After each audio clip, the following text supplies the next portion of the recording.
Good morning. तो अभी हो रहे हैं मॉर्निंग के 7:45 बज गए हैं और हम निकल चुके हैं लोहा घाट से चंपावत के बीच में। हमने एक होम स्टे बुक किया था तो हम वहाँ रुके थे। तो हम वहाँ से निकल चुके हैं। अभी जा रहे हैं हम चंपावत सिटी की तरफ और पुणे से उत्तराखंड की जो रोड ट्रिप है उसका आज हमारा है डे 28 और अभी हम वापस पुणे जा रहे हैं। तो हमारा नेक्स्ट स्टॉप जो रहेगा ठहरने के लिए वो होगा दिल्ली या फरीदाबाद। तो हमको ऑलमोस्ट 8.5 घंटा लग जाएगा वहाँ पहुँचने में और 432 किलोमीटर है और रोड जिस हिसाब से लग रही है तो हमको लग रहा है हम स्मूथली पहुंच जाएंगे, क्योंकि ये जो चंपावत का जो डिस्ट्रिक्ट है वहाँ का जो रोड है दिल्ली टनकपुर तक का काफ़ी अच्छा दिख रहा है। 2 लेन हाईवे है। तो लग नहीं रहा है कि कुछ मुश्किलें आएंगी रोड पे और होपफुली हम लोग शाम तक पहुंच जाएंगे। 4 बजे अभी दिखा रहा है, देखते हैं। पहली बार हमने ब्रेकफास्ट नहीं किया और हाँ, आज हम लोगों ने ब्रेकफास्ट नहीं किया है। पहली बार किसी स्टेज से निकलने से पहले हम लोगों ने ब्रेकफास्ट नहीं किया। यूजुअली हम अपना ब्रेकफास्ट करके ही निकलते हैं, रास्ते में हम नहीं खाते हैं। फिर नेक्स्ट स्टॉप पर ही जहाँ पर हम रुकते हैं वहाँ पर डायरेक्ट डिनर या इवनिंग स्नैक्स करते हैं। बीच में चाय कॉफ़ी ब्रेक लेते हैं, टॉयलेट ब्रेक लेते हैं। बट देखते हैं आज कहाँ पे हम लोग खाने वाले हैं। वो हाईवे पे अच्छे थे ना जब हम तो दिल्ली सिंस हम लोग अभी दिल्ली यूपी और उत्तराखंड के एरिया में है तो यहाँ पे खाने की कभी दिक्कतें नहीं आती हैं। खाना बहुत अच्छा मिल जाता है बाहर का भी।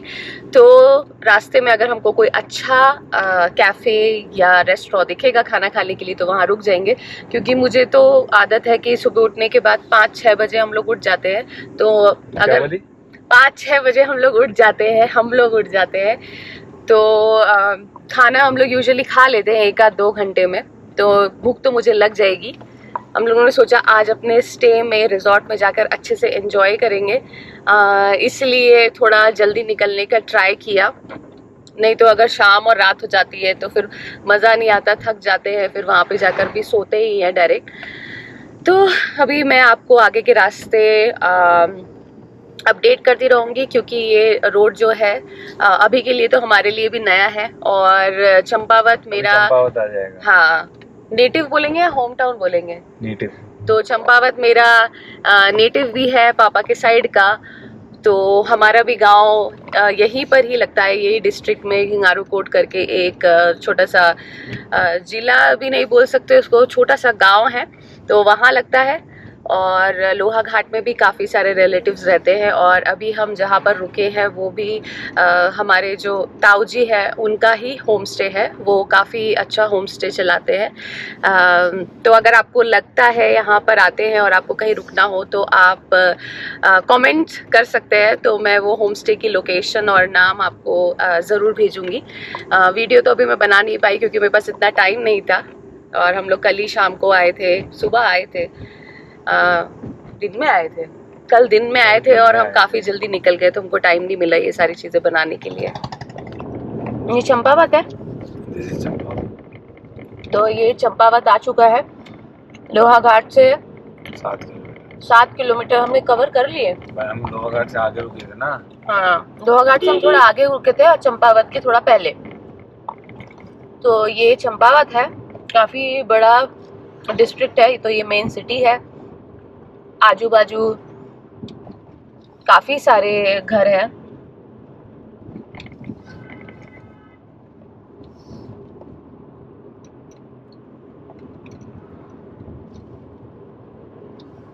इंडियन ऑयल का पेट्रोल पंप भी है यहाँ पे बहुत बड़ा और XP95 है यहाँ पे। पिछले वाले में तो था, इसके पहले भी आया था इंडियन ऑयल का पेट्रोल पंप। तो यहाँ पे XP95 मिल रहा है हमको। तो यूके की ट्रिप में कहीं पर भी XP95 नहीं मिला, हमको नॉर्मल पेट्रोल भरवाना पड़ा हमारी Volkswagen टाइगून के लिए। GT प्लस स्पोर्ट वर्जन जो है हमारा। बॉर्डर रोड ऑर्गेनाइजेशन क्या खत्म हो गया। यहाँ से टनकपुर आएगा 76 किलोमीटर, बरेली आएगा 196 किलोमीटर पर।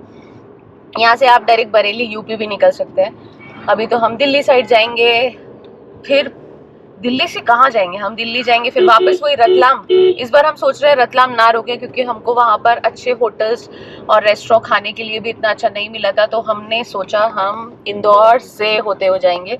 और इंदौर सिटी तो बहुत ही सुंदर है, बहुत ही साफ है और खाने के भी इशू नहीं होते हैं। हम काफ़ी आते जाते वहाँ पर रुक चुके हैं, बट कभी अच्छे से घूम ही नहीं है। देखते हैं अगर टाइम मिलता है तो घूमेंगे। वैसे मुझे लग नहीं रहा है कि हमारे पास इतनी ताकत बची है कि अभी हम घूम पाए। आज 28 डे है तो टोटल हमारे 30 दिन खत्म हो जाएंगे पुणे पहुंचते पहुंचते तक। बट अभी भी हमारा जोश बरकरार है। जयपुर घूमना है क्या? जयपुर अभी तक कहाँ जाए? हमारा प्लान था हम जयपुर के सिटी के अंदर भी जाए और वहां से भी शॉपिंग करें। देखते हैं अभी नेक्स्ट टाइम। जयपुर और जैसलमेर, जोधपुर ये सब हम घूम चुके हैं कार से। उस टाइम में मैं इतना व्लॉगिंग नहीं करती थी तो मैंने वीडियोस नहीं बनाए। बट अभी हम लोग सोच रहे हैं जयपुर और कोटा, जयपुर और कहाँ जाएंगे, पुष्कर सोच रहे थे। पुष्कर है ना मेन, तो वहाँ वाला रूट करेंगे, एक ट्रिप वो भी करते हैं।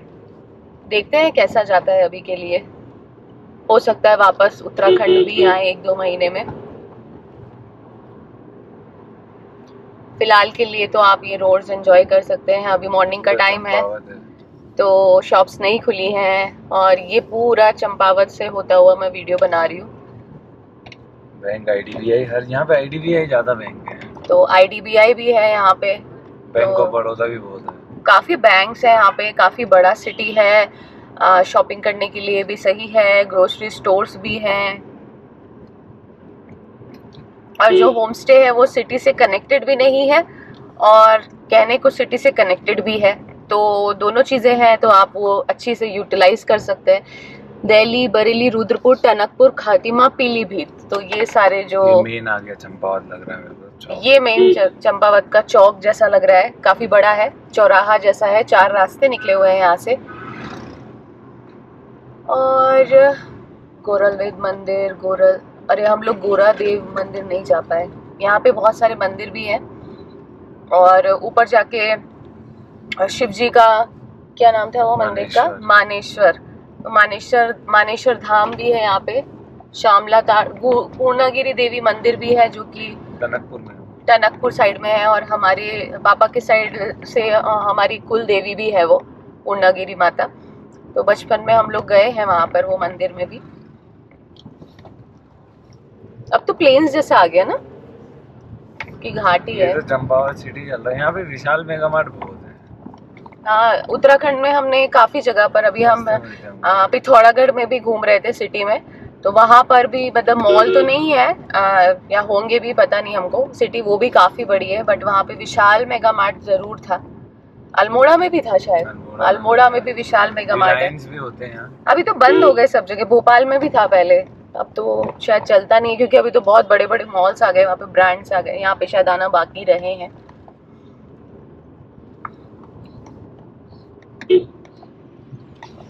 बट काफी डेवलप हो गया है पहले के कंपैरिजन में। देख डॉग। पहले मेरे को ऐसे कुत्तों को देख के बहुत डर लगता था, अभी तो मेरे को समझ आया था वो क्या करने वाले हैं। अभी मैं उनका दोस्त बन गया। हाँ। डर नहीं देना चाहिए। ये पुराना ब्रिज। तो अभी हो रहा है सुबह के 8:45 बज गए हैं और हमने अभी 1.25 घंटे गाड़ी चला ली है और 44 किलोमीटर कवर कर लिए हैं और हमारी एवरेज स्पीड हो रही है 37 किलोमीटर पर आवर और हमारा एवरेज जो आ रहा है 14.2 किलोमीटर पर लीटर आ रहा है। तो अभी हमको 7 घंटे हैं 388 किलोमीटर कवर करने हैं और अपना एस्टिमेटेड टाइम पहले 4 बजे बता रहा था ना, अभी भी 4-5 मिनट थोड़ा कम हो गया है। देखते हैं अभी कब तक पहुंच पाते हैं। रोड्स देखी जाए तो अच्छी हैं, काफ़ी अच्छी है, 2 लेन है, बीच बीच में थोड़े थोड़े लैंडस्लाइड वाले एरियाज हैं। टनकपुर कितना दूर लिखा रहा है? किलोमीटर नहीं दिखा था। पहले खतीमा आएगा, फिर टनकपुर आएगा। खतीमा आएगा, पीलीभीत आएगा, फिर टनकपुर आएगा। टनकपुर पहले आ जाएगा शायद। उसमें तो लाइन से बना हुआ था, खातिमा, पीलीभीत, सबसे लास्ट में टनकपुर। देखते हैं अभी क्या आता है। रास्ता तो काफी बढ़िया है, बीच में थोड़ा बहुत लैंडस्लाइड का है और मेन रूट है आदि कैलाश का ना। और कच्चा रास्ता नहीं है यहाँ पे। और यही मेन रोड है। कितना है? टनकपुर 35 है। खतीमा ये सब बाद में आएगा लग रहा है।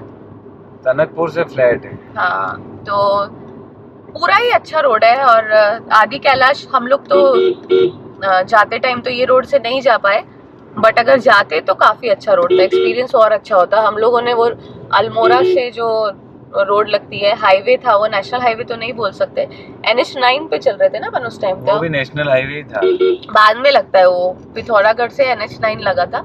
उसके पहले अल्मोड़ा से पिथौरागढ़ तक तो बहुत ही पतली रोड थी, तो उसके बाद NH9 जब लगा तो काफी चौड़ी हो गई थी, तब तक ठीक था। बट ये रास्ता तो पूरा ही 2 वे हाईवे है, तो काफी अच्छा है ये रास्ता। तो आप फटाफट ऐसे आदि कैलाश तक जा सकते हैं। अगर पुणे से भी प्लान कर रहे हैं तो आप 1-2 दिन के बीच में तो आप यहाँ तक पहुंच ही जाएंगे।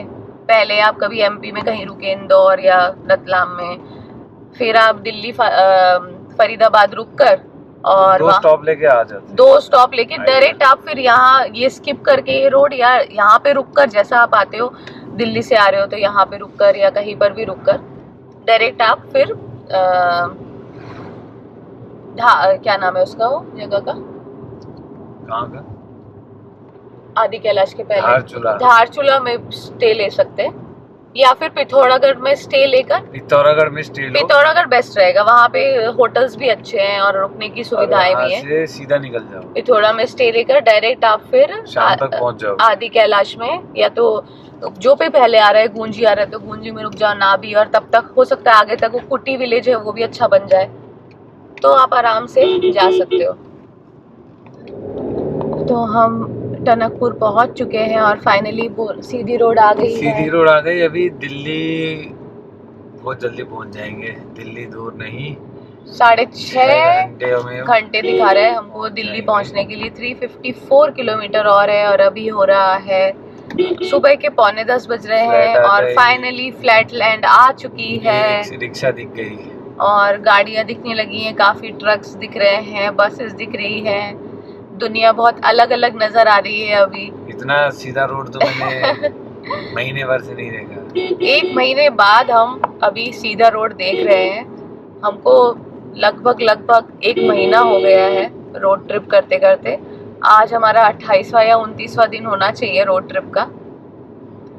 तो फाइनली हाईवे पर, सीधे हाईवे पर, प्लेन्स पर आकर बहुत अलग सा अनुभव हो रहा है। माउंटेन्स में जाने का भी अलग अनुभव था अपना, और यहाँ का भी कुछ अलग अनुभव है। देखते हैं आज की दूरी कितने जल्दी तय होती है। तो अभी ये चक्कर आना भी बंद हो जाएंगे, गोल गोल सर भी नहीं दुखेगा। फाइनली हम सीधे सो कर जा सकते हैं। हम कहाँ तक पहुँच गए? खटीमा आ गया है। खटीमा कहाँ पे आता है? उत्तराखंड के अंदर है, उत्तराखंड के बाहर है, यूपी में आता है, किस में खटीमा से पिथौरागढ़ की टैक्सी चलती है, कैंपर। खटीमा से डायरेक्ट टैक्सी भी मिलती है पिथौरागढ़ के लिए। तो अभी पकड़ लेगा ये गाना, ठीक है, मैं जानती हूँ। तो अभी कितना 6 घंटे और बचा है। 5 घंटे 56 मिनट बता रहा है, 334 किलोमीटर बता रहे हैं, और 4 बजे तक हम पहुंच जाना चाहिए दिल्ली तक। और अभी हमारे 2.5 घंटे हो गए हैं गाड़ी चलाते चलाते, और क्योंकि हम प्लेन्स पर आ गए हैं तो हमारी स्पीड भी बढ़ गई है। हमने फाइनली 80 क्रॉस कर लिया है। 80 के ऊपर गाड़ी चला ली है, तो वो एक अचीवमेंट है। 1 महीने से हमारी स्पीड 20 किलोमीटर पर आवर, 25, ज़्यादा से ज़्यादा 30 भी अभी आके हुई थी। और फाइनली हमने 80 किलोमीटर पर आवर की स्पीड से गाड़ी चलाई है। देखते हैं, बट यहाँ पे शायद हो सकता है एवरेज कम ज़्यादा हो जाए। पहाड़ों में थोड़ा एवरेज ठीक ठाक आ रहा था, एक ही जैसी स्पीड थी। तो नहीं, पहाड़ों में 7-8 का एवरेज, 7-8 गया था क्या? तो पहाड़ों पे तो 14-15 हो गया भाई। तो पहाड़ों पे 7-8 भी गया है, और अभी सडनली हमारा 15 किलोमीटर पर लीटर का एवरेज दे रही है गाड़ी।